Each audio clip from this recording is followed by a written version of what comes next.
नमस्कार मित्रांनो, मराठी बोली या चॅनलमध्ये तुम्हा सगळ्यांचं स्वागत आहे. तर आज आपण बाई तुझा आशीर्वाद या मालिकेचा आजचा 14 ऑगस्टचा भाग खूपच मजेदार झालेला बघणार आहोत. कारण सुलीने माझ्या पोरीशी आत्ताच्या आत्ता लगीन कर असे म्हणत ढेबऱ्या विवांचा चांगलाच कसा माज उतरवला हे आपण बघणार आहोत. तर आता डुप्लिकेट सर्टिफिकेट आणण्यासाठी निघालेल्या सुनबाई बरोबर चाकू घेऊन निघाले धोंडियांना कॉलेजला. तर आता धोंड्यांना तिकडे जाऊन काय काय राडा करणार हे सगळं आपल्याला लवकरच बघायला मिळेल. त्यामुळे मित्रांनो, हा व्हिडिओ स्किप न करता शेवटपर्यंत नक्कीच बघा. तर आजच्या भागामध्ये सुरुवातीला आता पायलीने सुलीच्या घरातनं धूम ठोकलेली असते. त्याच वेळेस तो नवरदेव मुलगा आता मात्र तोंडात गपना घेऊन आता पायलीच्या पाठोपाठ दांगटांच्या घरात येतो. आता मात्र पायली तिथे अंगणात पळत असते, माझ्या मागे येऊ नको, निघ तिकडे, तिकडे निघ. तेव्हा तो मुलगा म्हणू लागतो, तुमचा डान्स मला लय आवडला, तुम्ही नका ना जाऊ अशा, आपण लग्न करू ना. त्यावर लगेच आता पायली तिथे गोल गोल गरके मारू लागते, पानू पानू कुठेस तू, वाचव मला. त्याच वेळेस आता तो मुलगा म्हणू लागतो, नका ना, असा माझा छळ नका करू, प्लीज थांबा. त्यावर पायली म्हणू लागते, थोबड तोंड्या, तू माझा छळ लावलाय, निघ इकडनं. तेवढ्यात आता लगेच यशोदा आणि पाण्या गाडीवरनं खाली उतरतात. अरे हे सगळं काय चालू आहे? तेव्हा पायली म्हणू लागते, पानू पानू बघ, हा पोरगा माझ्या मागं लागला रे, आपली डील झाली ना. इकडे बघ, याची आणि माझी डील झाली होती आणि मी यालाच माझा डील दिलाय. त्याच वेळेस आता पाण्या म्हणू लागतो, म्हणजे याने तुला पसंत केलंय? त्यावर पायली म्हणू लागते, हो, याने माझ्याशी लग्न करायला होकार दिलाय आणि माझ्या मागं लागलाय रे पानू. आता यशोदा तर डोक्यालाच हात लावतो. त्याच वेळेस पानू लय खुश होतो, अरे बापरे पाहिले, तुला होकार दिलाय, बघ अशी यांटाम पोरच तुला होकार देऊ शकतात, तू करून टाक, याच्याशी लगीन करून टाक. तेव्हा पायली म्हणू लागते, पानू तू काय म्हणला होता, तुझ्या त्या डॉलीला ब्रेकअप देशील आणि माझ्याशी जुळवशील ना. ओ इकडे बघा दादा. तेव्हा लगेच तो मुलगा म्हणू लागतो, दादा नाही. तेव्हा लगेच आता पायली म्हणू लागते, भैया. त्यावर तो मुलगा म्हणू लागतो, भैया नाही, सय्या म्हणा की सय्या. आता पानूला लय हसायला येतं.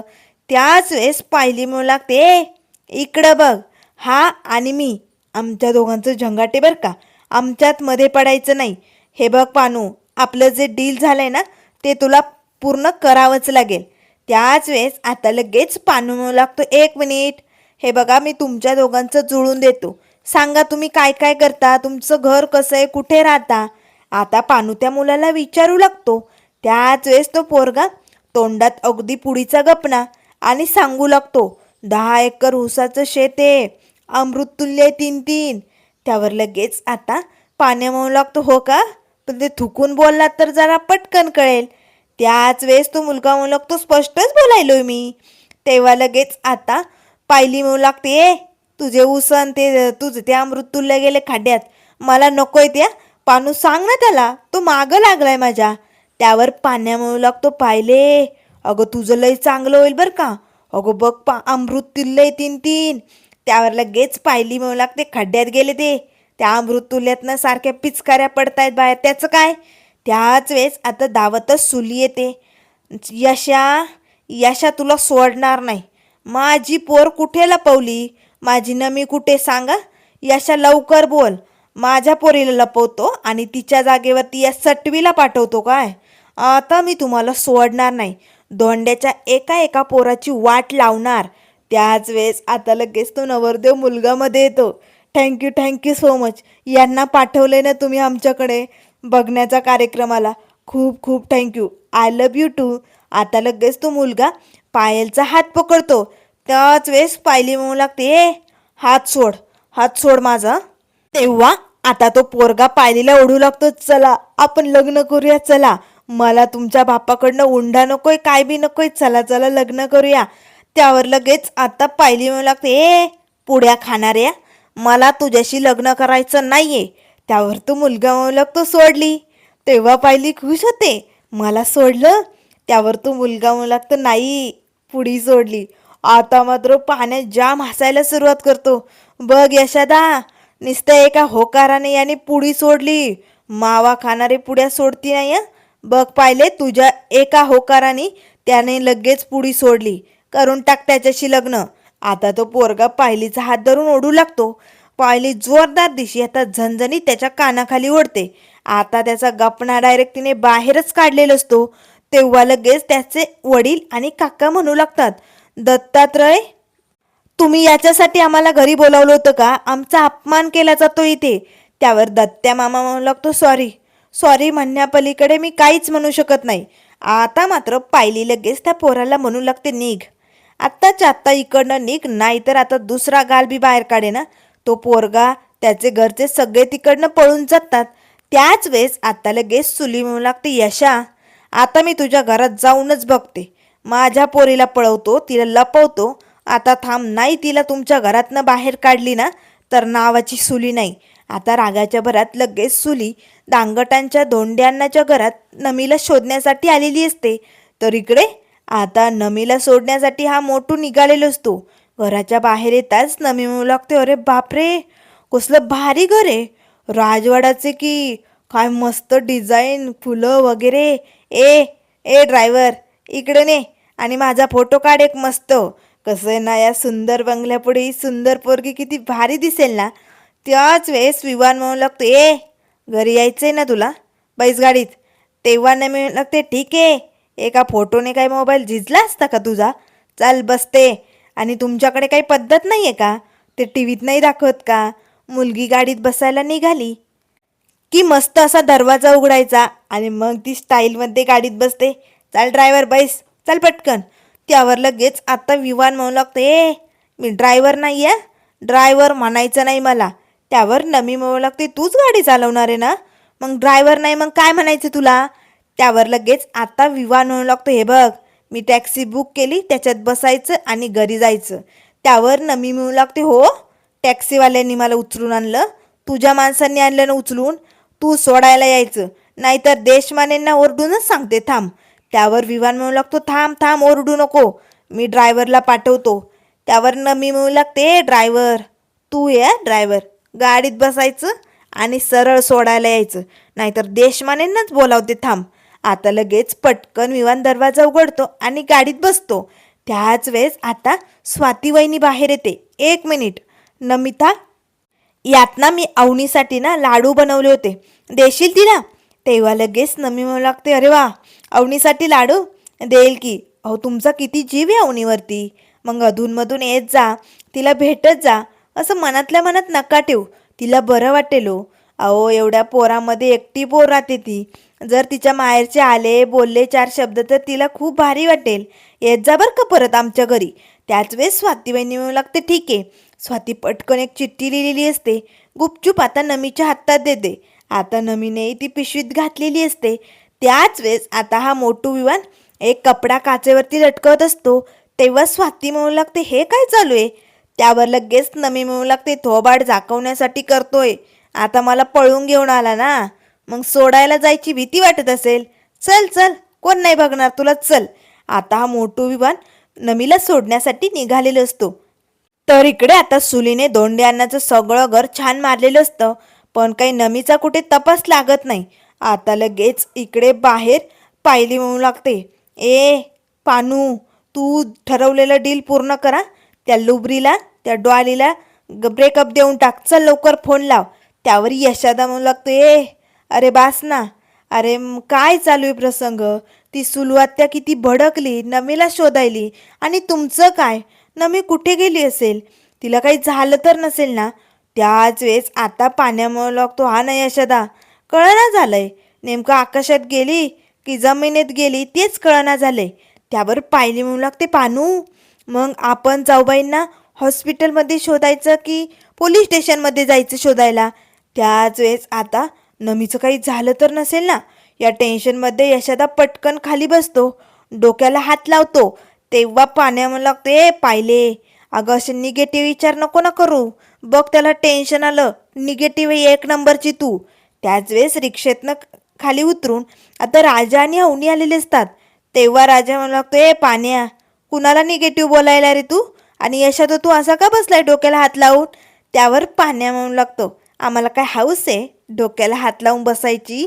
त्यावर लगेच आता राजा म्हणू लागतो, ए गप्पा बैस, एक नंबरचा निगेटिव्ह आहे तू. सांग आता काय झालंय, काही घडलंय का?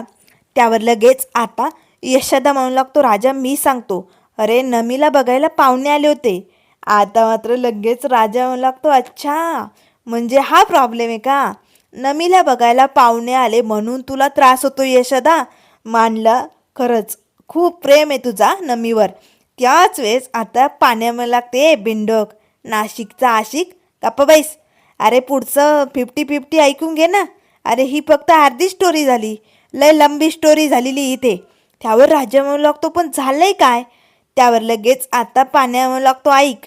नमीला पाहुणे बघायला आले म्हणून ती बसायला आली आपल्या घराकडे, आणि ऐन वेळेस ती कुठं गायब झाली काय माहिती, सापडना झाली. आम्ही कवाचं शोधायलोय तुला पण सापडतच नाहीये नमी.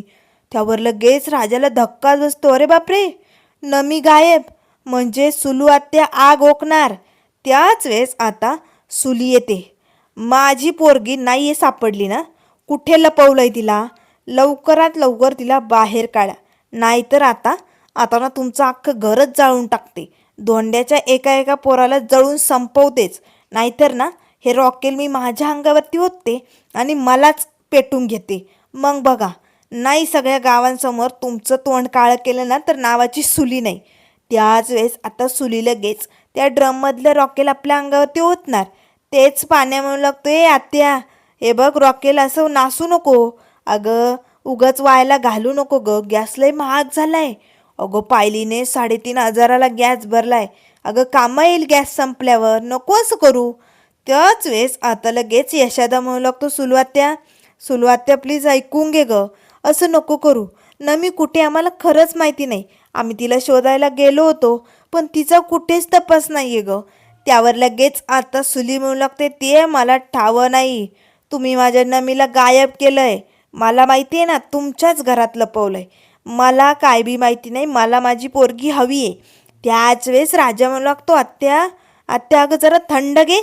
त्यावर लगेच आता यशोदा आत्याला समजवण्याचा प्रयत्न करू लागतो. तेव्हा लगेच पाण्या म्हणू लागतो, यशोदा तू हिला समजवायलाय? अरे इन्कमिंग संपलंय तिचं. त्यावर सुली म्हणू लागते, माझं माझं इन्कमिंग संपलंय, तुमचं इन्कमिंग बंदच पाडते आता, थांबा. नाही तुमचं घर पेटवलं ना तर नावाची सुली नाही. आता लगेच पटकन सुली रॉकेल ओतणार. तेच आता लगेच विवानची गाडी आलेली असते. जोरात नमी ओरडते, ढेबऱ्या थांब, ढेबऱ्या थांब. अरे इकडे, मी इकडे, इकडे बघा. आता मात्र सगळेजण नमीकडे बघू लागतात. गाडीच्या दरवाज्यातनं डोकावून नमी ओरडत असते. मोटूनी गाडी वळवलेली असते. मोटू आपलं तोंड झाकण्याचा प्रयत्न करत असतो. आता सगळ्यांना धक्का बसतो, नमी या गाडीतनं कशी काय आली? नमी कुठे गेली होती? त्याच वेळेस गाडीतनं खाली उतरताच नमी म्हणू लागते, अवनी मी तुझ्या घरी गेले होते. कसला मोठा माल आहे तुझा, काय भारी घर आहे. आता मात्र सगळ्यांना धक्का बसतो, नमी देशमानेंच्या घरी का गेली होती? त्याच वेळेस अवनी म्हणू लागते, नमिता अगं पण तू माझ्या घरी कशासाठी गेली होती? त्यावर लगेच यशोदा म्हणू लागतो, नमे अगं त्यांच्या घरी काय काम होतं तुझं? त्यावर नमी म्हणू लागते, नाही नाही मी नव्हते गेले, मला घेऊन जाण्यात आलं होतं. याच्या माणसांनी उचललं, मला किडनॅप केलं होतं. आता मात्र सगळ्यांना धक्काच बसतो, नमीला किडनॅप? त्याच वेळेस नमी म्हणू लागते, खरं तर याला ना अवनीला किडनॅप करायचं होतं, अवनी तुला, पण चुकून त्यांच्या माणसांनी मलाच उचललं. आता मात्र सगळ्यांना धक्काच बसतो. त्याच वेळेस विवान म्हणू लागते, तोंड बंद ठेव ना, जा ना दरवाजा बंद कर जा. त्याच वेळेस नमी म्हणू लागते, थांब रे ढेबऱ्या, आणि अवनी तुझ्यासाठी तुझ्या घरच्यांनी ना मस्त सामान पण पाठवलंय, थांब मी घेते. आता पटकन नमी सामानाची पिशवी घेते आणि दरवाजा बंद करते.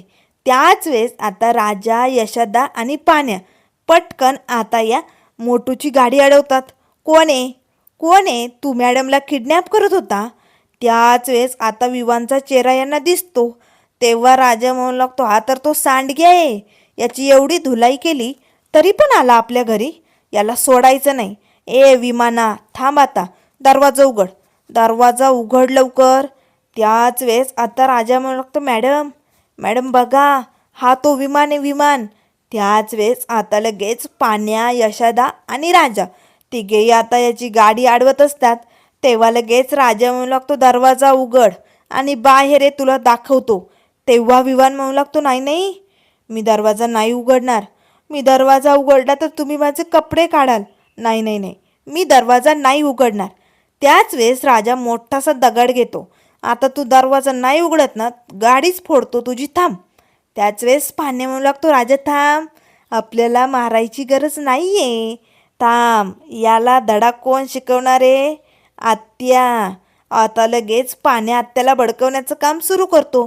आत्या बघ, बघ आत्या, याने तुझ्या नमीला किडनॅप केलं होतं, याने. बघ, तू आमच्यावरती आळ घेत होती ना, आमचं घर पेटवायला निघाली होती ना आत्या तू. आता याला काय शिक्षा करणार?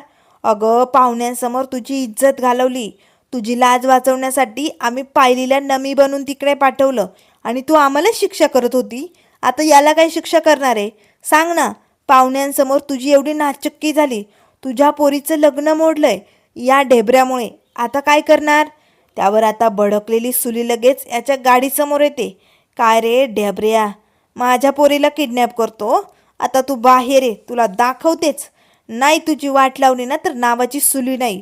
आता मात्र या सुलीला भडकलेलं पाऊड विमान तर लय घाबरतो.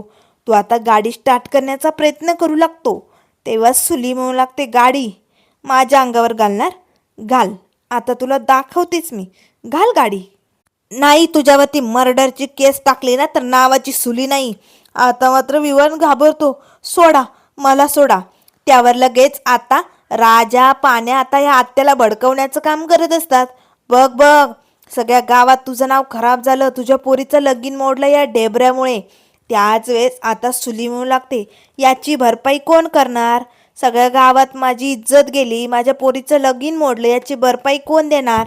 तेव्हा विवान म्हणू लागतो, देतो, भरपाई मी देतो. त्याच वेळेस आता लगेच राजा म्हणू लागतो, ए सुलवात्या, अगं तुझ्या पोरीशी लगीन करेल की तो. त्यावर लगेच आता नमीला धक्काच बसतो. त्याच वेळेस सुली म्हणू लागते, हो, राजा बरोबर बोलतोय. माझ्या पोरीशी आता तू लगीन करायचं आणि तीच भरपाई असेल. चल उतर, खाली उतर आणि माझ्या पोरीशी लगीन कर. आता विवानला धक्काच बसतो. अहो अहो, काय बोलायले तुम्ही? मला अवनीशी लग्न करायचे. त्याच वेळेस राजा म्हणू लागतो, सुलवात्या, लय भारी जावई भेटेल तुला. अगं नमीला डायरेक्ट कॅनडाला घेऊन जाईल. कर कर, नमे त्याच्याशी लगीन कर. तेव्हा नमी म्हणू लागते, राजा, वाजवेन तुझा बाजा, गप्प बैस. मला नाही जायचं त्याच्याबरोबर लगीन करून कुठेच. मला तर इथेच यशाजवळ थांबायचंय. त्याच वेळेस आता सुली म्हणू लागते, उघड दरवाजा, उघड, तुझं लगीनच लावते आज. आता मात्र लगेच विवान पटकन गाडी स्टार्ट करतो आणि तिकडनं पळ काढतो. आता सुली दगड घेऊन त्याच्या पाठीमागे पळत असते. इकडे सगळी दांगटांची भावंड आणि आता पायल, नमी आणि अवनी सगळ्याजणी खूप मन मोकळेपणाने हसत असतात. तेव्हा राजा म्हणू लागतो, मॅडम, लय मज्जा आली ना, आपण हे सगळं मिस केला, आपण घरी असायला हवं होतं. त्याच वेळेस यशोदा म्हणू लागतो, राजा, अरे मज्जा नव्हती ही. अरे ऐकलंस ना, आज अवनी घरी नव्हत्या, नमी इकडे आली म्हणून त्यांनी नमीला उचललं. नमीला पुन्हा आणून घातलंय त्यांनी. पण जर अवनीला उचललं असतं तर त्यांनी पुन्हा इकडे त्यांना येऊच दिलं नसतं. त्यामुळे हे टेन्शन घेण्याजोगं आहे, लक्षात येतंय ना?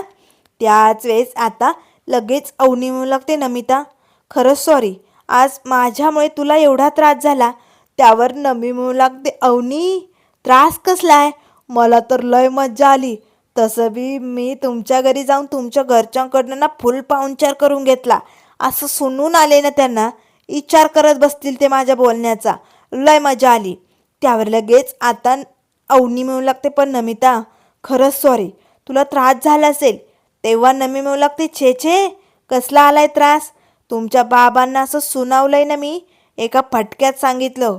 काय एवढा मोठा महाल सोडून तुमची पोरगी आमच्या राजाबरोबर पळून आली? बघा तुमच्या पोरीचा आमच्या राजावरती किती जीव आहे, हे सांगून आले मी. त्याच वेळेस राजा खुश होतो, नमे, तू खरंच असं बोलली? त्यावर नमी म्हणू लागते, हो.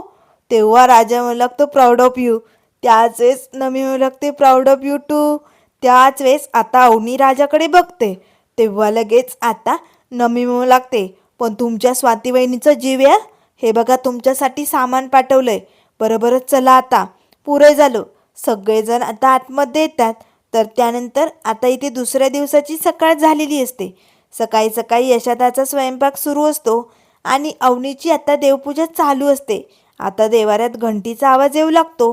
राजाला जाग येते, पण पाण्या आणि धन्या सूम झोपलेले असतात. आता राजा उठतो. मॅडम, आज तुम्ही थाळी वाजवली नाही, आम्हाला उठवलं नाही. तुमची थाळी वाजली ना की सकाळ झाली असं वाटतं. या एवढ्याशा आवाजाने जाग नाही येतो. मी उठलोय, पण हे 2 कुंभकर्ण उठणार नाही, त्यांना थाळीच लागणार. त्याच वेळेस अवनी म्हणू लागते, बाजूला हो, मला जायचंय. त्यावर राजा म्हणू लागतो, मॅडम कुठे चाललेत तुम्ही? त्यावर अवनी म्हणू लागते, घर सोडून चालले. तुमचं हे उशिरा उठणं ना मला अजिबात आवडत नाही, म्हणून मी कायमचं या घरातनं निघून चालले. आता अवनी आपल्या रूममध्ये निघून जाते. यशोदा मात्र हसत असतो. त्याच वेळेस आता लगेच राजा पटकन पाण्याला आणि धन्याला उठू लागतो. उठा उठा, तुमच्या या अशा उशिरापर्यंत झोपण्यामुळे तुमची वहिनी घर सोडून चालली. आता पाण्या आणि धन्याला धक्काच बसतो. तेव्हा पाण्या म्हणू लागतो, राजा नक्कीच तो वहिनीशी भांडण केलंय.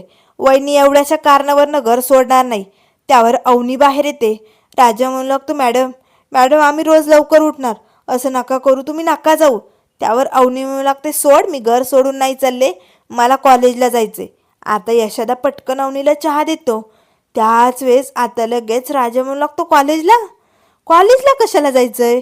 तेव्हा पाण्या म्हणू लागतो, दान्या तुझे कसे 4 विषय राहिले, तसे त्यांचे राहिले असतील, ते द्यायला चालले असतील, हो की नाही? त्यावर दान्या म्हणू लागतो, पाण्यादा, माझे 4 नाही 2च विषय राहिलेत.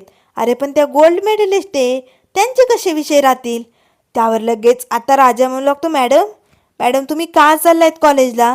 तुम्ही तर पास झालायत ना. त्यावर अवनी म्हणू लागते, मला सर्टिफिकेट नाही आहे ना, त्यासाठी जायचं आहे मला कॉलेजला. तेव्हा राजा म्हणू लागतो, अच्छा, म्हणजे तुम्हाला उपोषण करायचं आहे का तिकडे जाऊन? मग तुम्ही एक काम करा, अवनी मॅडम, तुम्ही धन्याला तुमच्यासोबत घेऊन जा आणि तुमच्या वतीने धन्याला उपोषणाला बसवा. याची तब्येत बघून लगेच तुम्हाला सर्टिफिकेट देऊन टाकतील. आता धन्याला राग येतो. बॉडीवर जाताय, माझ्या बॉडीवर जाताय. तेव्हा अवनी म्हणू लागते, नका रे चिडू त्याला. हे बघा, मी उपोषण करायला नाही चालले, डुप्लिकेट सर्टिफिकेट भेटतं की काय हे बघण्यासाठी चालले. त्यावर लगेच आता राजा म्हणू लागतो, मग तुम्ही मला सांगा, मी घेऊन येतो. त्यावर अवनी म्हणू लागते, राजा तुला यायची गरज नाही आहे, मी जाते, मला कॉलेजही बघायचे, मला जाऊ दे. त्याच वेळेस आता यशोदा म्हणू लागतो, अवनी नाही म्हणजे कसं आहे ना, राजाला नका नेऊ, पण आमच्यापैकी एक जणाला घेऊन जा ना. काल जे घडलं नमी बरोबर, त्यानंतर जरा टेन्शन येतं हो. तुम्ही एकटे असं घराबाहेर पडल्यानंतर काय होईल काय नाही, तुमच्या आईवडिलांनी जर काही केलं तर? त्यावर लगेच आता अवनी म्हणू लागते, यशोदा यशोदा टेन्शन घेऊ नका, असं काही होणार नाही. त्यावर लगेच यशोदा म्हणू लागतो, प्लीज काळजी वाटते हो, आमच्यापैकी राजा नसेल तरी चालेल, पण आमच्यापैकी एकाला घ्या ना. आता लगेच अवनी सगळ्यांकडे बघू लागते. तर आता सगळेजण अवनीला सोडायला बाहेर आलेले असतात.